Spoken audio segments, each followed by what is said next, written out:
अस्सलाम वालेकुम नाज़रीन, प्रोग्राम अदब अदीब तुहाडा मेज़बान शहजाद असलम राजा हाज़र है। अज के प्रोग्राम में अदब के जिस शय बारे ते गल होएगी वो है खालिद जावेद होरां दी बाल शायरी का मजमूआ तितलियां।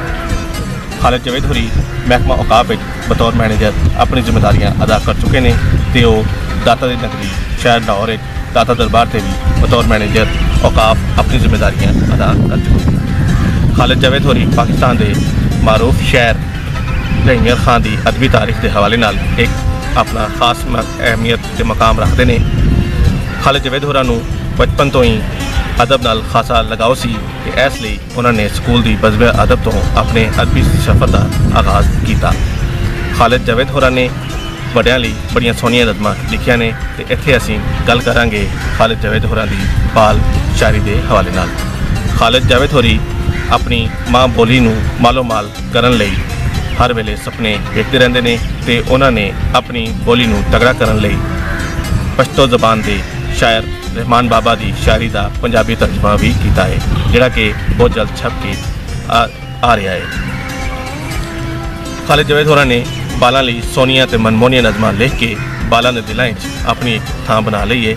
निक्के निक्के ख्यालां नूं शायरी च बयान करना उन्हां दी शायरी का एक हुनर है। बालां लई शायरी का मजमूआ तितलियां च शामिल नज़मां दे विच उन्हां दीयां बहुत सारी नज़मां देश प्यार के हवाले नाल भी ने ते अपने कौमी हीरो के बारे भी ने।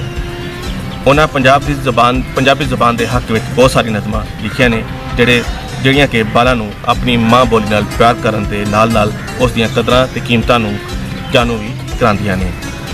प्रोफैसर मोहम्मद जुनेद अकरम रिसर्च स्कालर डॉक्टर फ़कीर मोहम्मद फ़कीर research chair oriental college Punjab university Lahore इस किताब से अपना तबसरा करते हुए लिखते हैं कि खालिद जावेद होरां ने अपनी रहतल सब तो अहम ते नाजुक तबके बच्चों लिए शायरी करके अपने आप को एक जिंदा कलमकार मनवा लिया है। वो लिखते हैं कि मेरा तो इस गल से बड़ा ईमान है कि बालां लई किसी भी खेतर काम करने वाला बंदा बड़ा आदमी होंदा है।